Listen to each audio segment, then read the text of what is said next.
प्रिय, संसार में इंसान की सबसे बड़ी दौलत है शांति, जिसे पाने के लिए वो संसार में अथक परिश्रम करता है।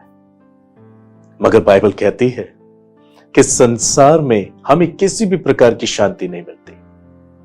यूहन्ना 14:27 में यीशु मसीह ने कहा, मैं अपनी शांति तुम्हें दिए जाता हूं, जैसा संसार देता है वैसे नहीं, परंतु अपनी शांति तुम्हें देता। हाँ प्रियो, शांति और उसका अनुभव केवल यीशु मसीह के द्वारा, उसके वचन के द्वारा हमें मिलता है। इसलिए जब आप परमेश्वर के वचन को अधिकाई से अपने हृदय में जगह देते हैं, आप यीशु मसीह को अपने जीवन पर राज्य करने देते हैं।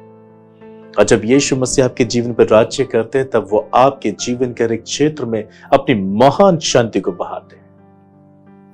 और प्रभु की शांति आपके सारे शोक को आनंद में बदल देती है।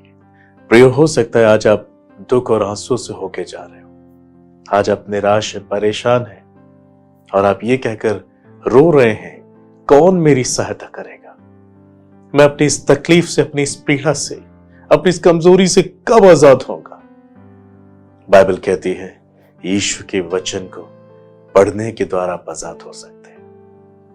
यीशु मसीह के वचन परमेश्वर की आवाज है, परमेश्वर के ख्याल हैं, परमेश्वर की विचार हैं जो वो आपके लिए रखते हैं। इसे जानने के लिए आपको परमेश्वर के वचन को अधिकाई से अपने हृदय में आने देना है, जिससे कि अधिकाई से यीशु आपके हृदय में आए। अगर आप प्रकाशित वाक्य 3:20 को पढ़ें, वहां पर हम पढ़ते हैं कि यीशु मसीह ने हमारे हृदय में आने के लिए हमसे बातें की। देख, मैं तेरे द्वार को खटखटाता हूं, यदि तुम मेरा शब्द सुनकर अपना द्वार खोलोगे, मैं तुम्हारे भीतर आऊंगा। हाँ प्रियो, यदि आप अपने हृदय को परमेश्वर के वचन के लिए खोलते हैं, बाइबल कहती है वो आपके हृदय में आ जाएगा। प्रभु आपकी इच्छा के विरुद्ध कुछ नहीं करना चाहते। वो आपको जोर और जबरदस्ती से नहीं, वो आपको प्रेम से प्राप्त करना चाहते हैं, क्योंकि परमेश्वर प्रेम है। इसलिए वो आपकी इच्छा के विरुद्ध में जाकर आपके लिए कुछ नहीं करना चाहते। If you will open your heart, then he will come and bless you with his mighty peace. Bible कहती है कि उसकी उपस्थिति में आनंद की भरपूरी है।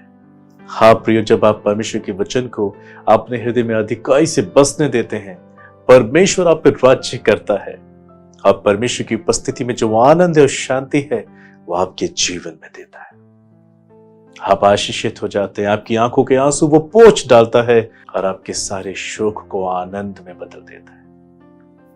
आप हंसेंगे क्योंकि आप उसकी संतान हैं।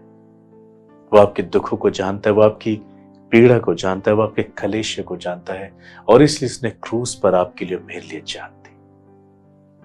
उसे हमारे दुख का ख्याल है। बाइबल हमें ऐसा सिखाती है कि अपना सारा बोझ उसी पे डाल दो, उससे हमारा ध्यान है। हाँ प्रियो, प्रभु को आपका ध्यान रहता है। इसलिए आज आपको परमेश्वर के वचन को पढ़ना, उस पर विश्वास करना और वचन के आधार पर जीवन जीना बहुत जरूरी है। Then you will carry peace all the days of your life. आप हमेशा परमेश्वर की शांति और आनंद का अनुभव करते रहेंगे, और आपके जीवन में आपको न सिर्फ मसीह को राज्य करने देना है, मगर उसके वचन को अपने जीवन में सिद्ध भी करना है। Yes, you need to taste the word of God. आपको परमेश्वर के वचन का स्वाद चखना जरूरी है। बाइबल जैसा कहती है, चखकर देखो यहोवा कैसा भला है। Yes, the Lord is good. God is good. परमेश्वर भला है और अपने खोजने वालों को वो प्रतिफल देता है। वो इसलिए भला है क्योंकि उसकी उपस्थिति में आने वाले मनुष्य को वो पाप से आजाद करता है। पाप के कारण मनुष्य मृत्यु को प्राप्त करता है, मगर प्रभु के सम्मुख आने से मनुष्य पाप से आजाद होता है। That is why God is good all the time.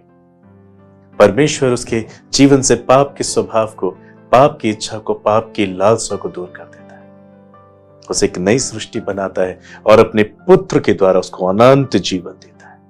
God is good. यहोवा भला है, परमेश्वर भला है प्रियो। जो उसे खोजते वो उनको उत्तम प्रतिफल देता है।